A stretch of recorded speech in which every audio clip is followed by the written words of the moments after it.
হাঁহৰ মাংস আজি বৰষুণ পুৰিটো লেংৰা হৈছিল আজি মাৰিলে আৰু খাম এতিয়া চা কিমান তেল আছে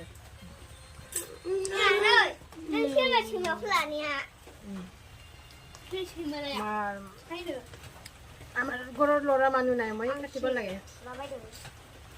কাটি মাৰি এতিয়া কিটিক কিটিক কিটিক কিমান তেল আছে বাবা কিন্তু সৰুৱে এইটো ডাঙৰ নহয় 2 মাহ হৈছে ন 2 মাহ দি কিমান ডাঙৰ হৈছিল দিছা